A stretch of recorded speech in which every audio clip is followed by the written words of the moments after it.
malam yang penuh misteri, pada kesempatan yang istimewa ini, dekapan angin akan mempersembahkan sebuah cerita yang mencoba membawa Anda pada perjalanan yang menggetarkan jiwa. Dalam beberapa saat, pintu-pintu yang menghubungkan kita dengan alam gaib akan terbuka. Kami akan membuka jendela menuju dunia yang berbeda, tempat tersembunyi di antara bayang-bayang dan kehidupan yang tak terlihat. Anda akan mendengarkan pengalaman tak terlupakan, di mana segala hal yang dianggap mustahil menjadi nyata. Cerita ini diambil dari narasumber Twitter @sarangdemit. Selamat menikmati malam yang tak akan Anda lupakan. Saya adalah seorang IT support di salah satu perusahaan asing. Itu adalah perusahaan startup, dan kebetulan saat ini aku sudah jadi staf senior di sana. Semua teman-teman kantorku tahu kalau aku adalah anak pencinta alam. Ya, memang dari sejak kuliah aku suka banget menjelajahi alam. Mulai dari naik gunung, pergi ke pulau-pulau terpencil, dan menelusuri hutan-hutan tropis. Instagramku penuh dengan koleksi foto perjalananku keliling Indonesia. Dari semua perjalananku itu, ada satu perjalanan yang aku sesali, yaitu perjalanan ke Alas Purwo. Sebelumnya aku memang sudah pernah main ke Alas Purwo, dan semuanya baik-baik saja. Gak ada hal-hal aneh terjadi. Alas Purwo memang tempat yang cocok kalau mau camping di sana. Suasananya cukup tenang. Kalau beruntung, kita juga bisa nemuin rusa liar dan selfie sama rusa-rusa itu. Pertama kali ke sana, aku mulai gak percaya sama cerita-cerita mistis yang tersebar di masyarakat. Karena ya aku sama teman-teman yang lain happy-happy aja di sana. Tetapi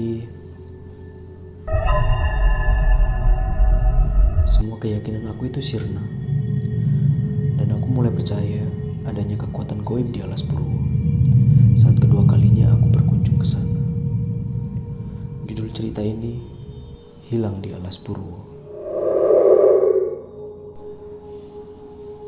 Awal ceritanya, sore itu setelah selesai ngebenerin koneksi wifi kantor yang down, ada dua orang staf yang menghampiriku. Mereka berdua adalah, sebut saja mereka Sekar dan Bambang. Menurut gosip yang aku dengar dari teman-teman kantor, katanya si Sekar dan Bambang ini baru aja jadian seminggu yang lalu. Menurutku sih mereka serasi ya. Sekar adalah perempuan yang cantik dan seksi, sedangkan Bram juga cowok cool, badannya udah kayak binaragawan.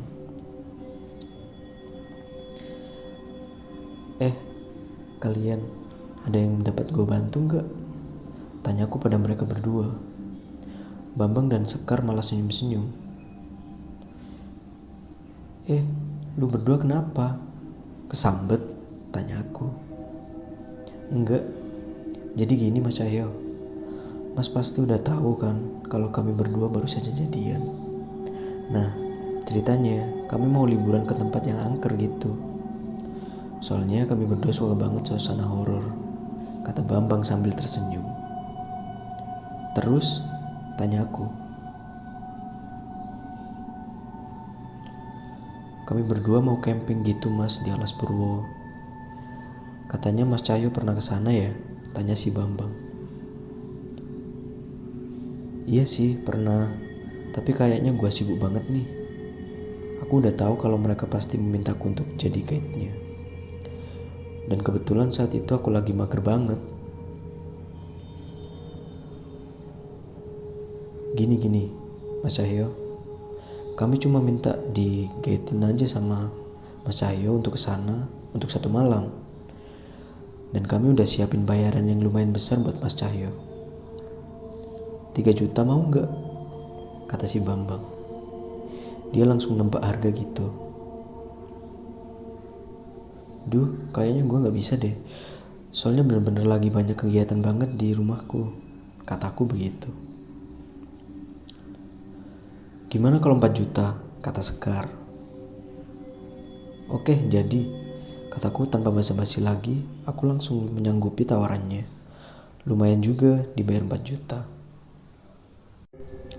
Singkat ceritanya, kami bertiga pun mengambil cuti di hari yang sama. Dan untungnya di ACC sama atasan. Kami ke Alas Purwo bukan dari weekend, melainkan di hari-hari biasa, biar gak banyak orang juga di camping groundnya. Pagi-pagi sekali kami berangkat dari stasiun Gambir. Tujuan kami adalah Banyuwangi. Dan malamnya, di penginapan itu aku langsung cari informasi buat sewa mobil. Karena tidak ada mobil umum yang menuju ke Alas Purwo. Setelah bermalam di penginapannya, barulah di hari Selasanya kami bertiga berangkat ke Alas Purwo. Menggunakan mobil charteran, si pengemudi mobilnya sangat ramah. Dia berbicara dengan logat Jawa yang kental. Dia juga sempat nanya tujuan kami ke Alas Purwo mau ngapain. Aku jawab saja mau camping. Si sopir bilang kalau main ke Alas Purwo jangan sampai ngomong gegabah, apalagi bertingkah sembarangan. Tentu saja aku sudah paham soal itu dan tidak perlu lagi dikasih tahu. Sepanjang perjalanan, aku perhatikan si Bambang dan si Sekar mesra banget. Maklum, mungkin ini adalah liburan pertama mereka, jadi kayak bulan madu aja. Aku sendiri yang memang sudah berumah tangga, biasa aja ngeliat kemesraan mereka.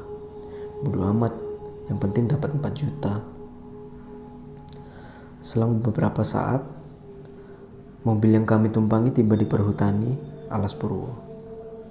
Sejauh mata memandang, hanya terlihat pohon-pohon besar berjajar di pinggiran jalan. Jalan di Alas Purwo juga sudah diaspal. Tujuan kami adalah Pantai Pancur.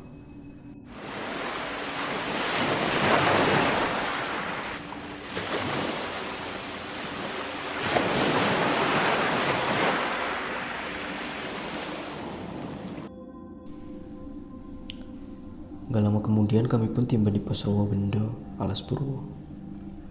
Pos ini dikhususkan untuk kegiatan para turis. Setiap pengunjung harus membayar tiket masuk di pos itu. Setelah membayar tiket, mobil pun melaju kembali. Saat itu, hari sudah mulai sore. Kami akan melewati pantai Triangulasi terlebih dahulu sebelum tiba di Pantai Pancur. Namun tanpa diduga-duga, ada seorang lelaki yang mencegat kami di tengah-tengah jalan. Dari penampilannya, dia seperti orang gila. Lelaki itu benar-benar ada di tengah jalan. Sopir pun injak rem, dia membuka kaca mobilnya. "Woi, awas jangan berdiri di tengah jalan," bentak sopir itu. Bukannya menghindar, lelaki itu malah mendekat ke arah kami. Pakaian lelaki itu compang-camping. Bahkan kelaminnya juga kelihatan karena celananya yang ia gunakan bolong di bagian tengah. Sekar menjerit takut. Dia dipeluk oleh Bambang. Si sopir turun dari mobilnya. Kudengar orang gila itu teriak-teriak menggunakan bahasa Jawa. Katanya, "Kanjeng ngerti niate kuwi kabeh."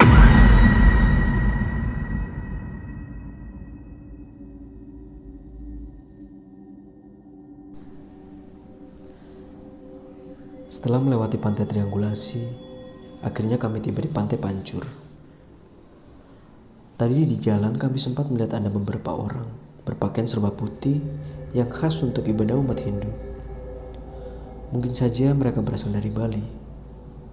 Sebelum Pantai Triangulasi, memang ada pura luhur Giri Salaka yang dikeramatkan oleh orang-orang Hindu dan biasanya digunakan untuk upacara keagamaan. Kami pun turun dari mobil. Saat kami tiba di sana, matahari udah mau tenggelam. Dan dari sana terlihat Pantai Pancur yang sedang merah menyusul akan tenggelamnya matahari.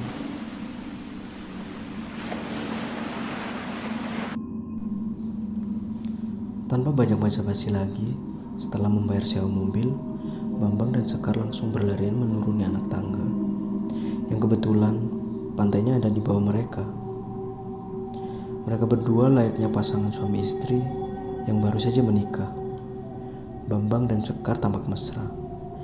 Mereka berfoto di pantai, sementara aku sibuk mendirikan tenda untuk mereka. Kami bawa 2 tenda, satu tenda yang ukurannya besar untuk mereka berdua, sedangkan yang satu lagi berukuran kecil buat aku sendiri. Tenda pun selesai terpasangkan. Aku naik ke atas anak tangga untuk melakukan sholat maghrib. Kebetulan di atas sana ada sebuah musola. Pas aku masuk ke dalam musola itu, kulihat musolanya tampak sepi dan hanya ada satu orang lelaki parubaya yang berpakaian seperti Wali Songo sedang sholat. Aku pun bermakmum pada lelaki itu. Dia langsung mengeraskan bacaan sholatnya, dan selesai sholat, aku berzikir sejenak sementara lelaki itu juga masih berzikir di depanku. Tak lama kemudian, aku beranjak dari musola itu untuk menghampiri Bambang dan Sekar.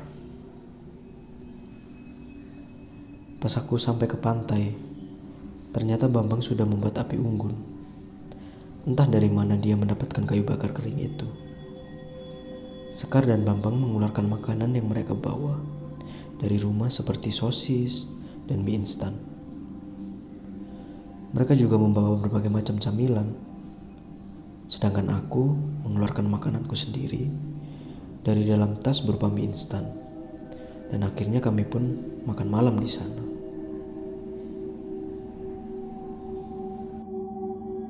Allahu Akbar, Allahu Akbar. Masuk waktu isya. Aku kembali ke musola dan ternyata si lelaki yang berpakaian seperti Wali Songo itu masih berzikir di dalam masjid. Aku tidak berani menyapa, takut mengganggu. Akhirnya aku sholat sendiri saja. Mungkin si lelaki itu sudah sholat duluan. Setelah sholat, aku pun kembali ke tenda. Dan malam pun semakin larut. Aku beranjak ke tenda, sementara Sekar dan Bambang masuk ke tenda mereka. Aku tidak peduli apa yang mau mereka lakukan di dalam tenda itu. Bodo amat, yang penting dapat 4 juta. Entah kenapa malam itu aku tidak bisa tidur, padahal suasananya mendukung sekali buat tidur. Cuacanya dingin dan terdengar suara ombak.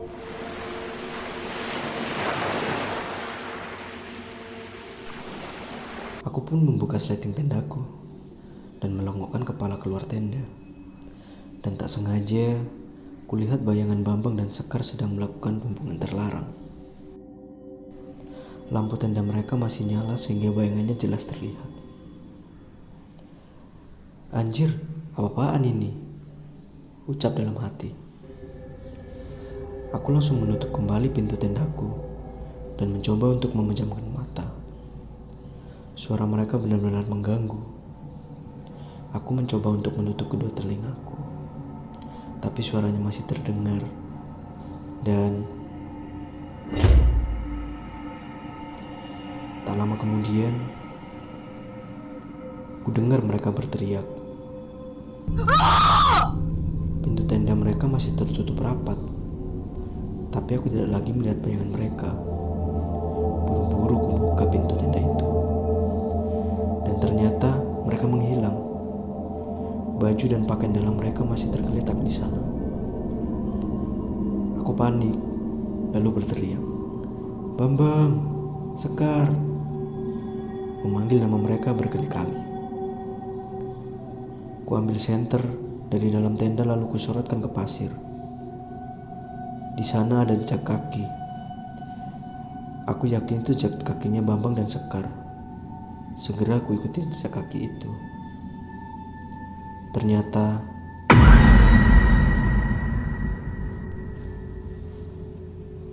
mengarah ke anak tangga.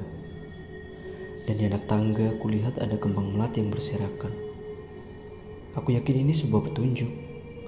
Dengan memberanikan diri, ku ikuti taburan kembang melati itu. Semakin ku ikuti, semakin aku masuk ke dalam hutan alas purwo. Sekelilingku gelap sekali. Namun dengan cahaya senter, aku bisa melihat taburan melati di tanah. Aku tak henti berteriak memanggil nama mereka berdua. Sialnya, tak ada tanda-tanda keberadaan Bambang dan Sekar. Kulihat jam tanganku, ternyata sudah jam 1 dini hari. Aku masih yakin kalau taburan bunga melati ini adalah petunjuk keberadaan Bambang dan Sekar. Kusorotkan senter ke batang-batang pohon. Samar-samar kulihat ada segerombolan orang berpakaian serba putih. Mereka pasti mau beribadah di pura. Buru-buru kuhampiri mereka. "Maaf Pak, apa Bapak lihat 2 orang yang melewat sini?" tanyaku. Anehnya si bapak itu tidak menjawab pertanyaanku dan terus berjalan mengikuti rombongan. Dan gak lama kemudian, mereka semua berhenti serentak. Aku masih memperhatikan tingkah mereka. Lalu kepala mereka tiba-tiba berputar 180 derajat, sehingga semua orang di sana melihat arahku sambil tersenyum.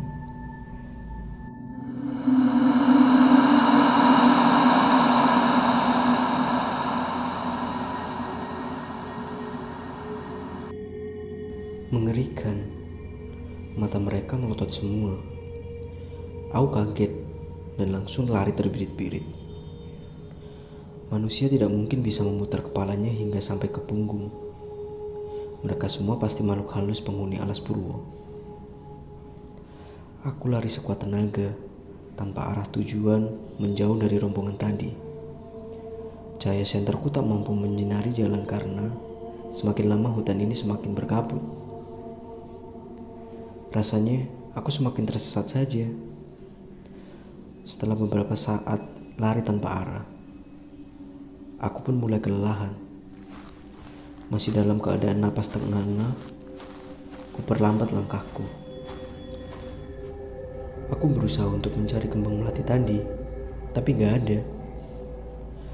Aku pun melanjutkan perjalanan. Entah mau kemana, aku merasa diriku malah semakin tersesat. Sekitar 30 menit, aku melihat sebuah gua. Dan di gua itu ku dengar suara orang minta tolong. Suaranya itu adalah suara Sekar. Buru-buru ku hampiri gua itu. Dan pas aku masuk ke dalam gua, anehnya tidak ada siapa-siapa di sana. Aku hanya melihat banyak sekali sesajen, kembang melati dan sebuah batu yang dibungkus menggunakan kain berwarna putih. Aku berteriak memanggil nama Bambang dan Sekar. Sama sekali tidak ada tanda-tanda keberadaan mereka. Aku curiga kalau yang teriak barusan itu bukanlah Sekar, tapi makhluk halus yang menyerupai Sekar. Karena takut, aku pun berlari dalam gua itu. Dan ternyata di luar sudah ada seorang laki-laki parubaya. Aku mengembuskan napas lega karena dia adalah lelaki yang sempat aku temui saat sholat di musola. Aku meminta tolong pada lelaki itu, tapi tatapannya datar. Dia menoleh ke wajahku dan berkata, "Kedua temanmu itu sudah membuat penghuni alas Purwo ini marah." Lalu apa yang harus saya lakukan, Pak? Tolong temukan teman-teman saya, Pak. Aku memohon. Kau pergi saja ke arah barat. Nanti kau akan menemukan mereka di sana. Dan ingat, apapun yang terjadi, saranku jangan menoleh ke belakang. Teruslah jalan sampai menemukan teman-temanmu itu.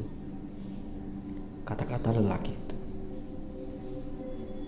Pas aku menoleh lagi ke lelaki tadi, ternyata dia sudah menghilang entah kemana.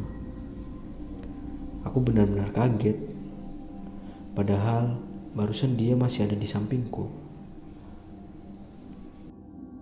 Tanpa pikir panjang lagi, aku menuruti perkataannya. Aku mulai berjalan ke arah barat. Entah apa yang akan kutemui di sana. Semoga saja lelaki tadi benar. Kalau aku bisa menemukan Bambang dan Sekar. Sekitar 20 menit kemudian, aku mendengar suara langkah kaki seorang yang mengikutiku. Aku ingat pesan si lelaki parubaya. Apapun yang terjadi, jangan menoleh ke belakang. Saat aku berhenti, suara langkah kaki itu juga berhenti. Dan tiba-tiba saja ada seseorang yang menyapaku dari belakang. Lalu, begitu sapanya. Itu suara seorang lelaki yang sangat mengerikan. Aku sama sekali tidak berani menoleh ke belakang dan terus berjalan ke arah barat. Semakin lama, aku mendengar suara langkah kaki itu semakin banyak. Itu seperti rombongan orang yang mengikutiku. Jujur, saat itu aku semakin takut saja. Sekuat tenaga, aku pun berlari. Aku tak peduli dengan rombongan orang yang terus-terusan mengikutiku.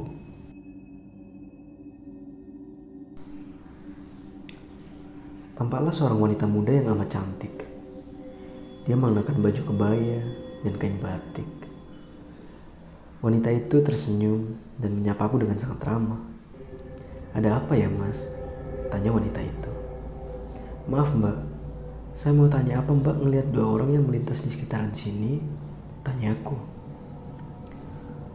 "Oh, dua orang yang telanjang itu ya?" tanya wanita itu. "Iya, Mbak. Itu teman-temanku yang hilang. Mbak tahu di mana dia?" "Wah, tadi sih sempat mampir ke sini. Dan sekarang lagi pergi sama Bapak. Katanya sih nggak akan lama. Mas tunggu aja dulu di sini. Bapak pasti nggak akan lama kok," kata wanita itu. Dia pun mempersilakanku untuk masuk. Nama wanita itu ternyata Bella. Dia sangat ramah dan cantik. Ada tai lalat di pipi sebelah kanannya, menambah kesan cantik. Bella muncul dari dapur dengan membawa makanan ringan dan teko air kecil. "Silakan Mas," kata Bella sambil senyum. "Iya, terima kasih Mbak.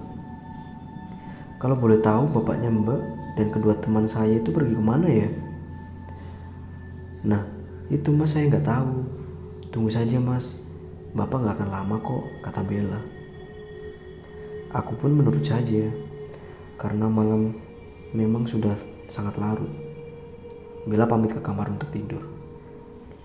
Dia juga memberiku bantal untuk istirahat. Setelah Bella masuk ke dalam kamarnya, seketika aku teringat. Rombongan orang yang mengikutiku. Apakah mereka sudah pergi? Dan saat itu juga kuintip dari balik jendela. Betapa terkejutnya saat kulihat ada banyak orang yang berdiri di halaman rumahnya Bella. Mereka semua berwajah pucat, bajunya putih semua, celananya juga putih. Siapa orang-orang itu dan kenapa dia mengikutiku? Karena takut, buru-buru kubaringkan badanku dan mencoba untuk tidur. Aku pun terlelap. Entah berapa lama aku tidur. Yang jelas aku pun bangun, hari masih gelap. Kulihat jam tanganku ternyata jam 12 malam. Itu berarti aku tidur kebablasan. Saat itu juga aku baru ingat kalau aku meninggalkan HP-ku di tenda. Perlahan aku bangun dan menghampiri kamar Bella. Ku ketuk pintu kamarnya, tapi tidak ada jawaban dari Bella. Malah ku dengar ada seorang wanita yang bernyanyi menggunakan bahasa Jawa. Itu sangat mengerikan.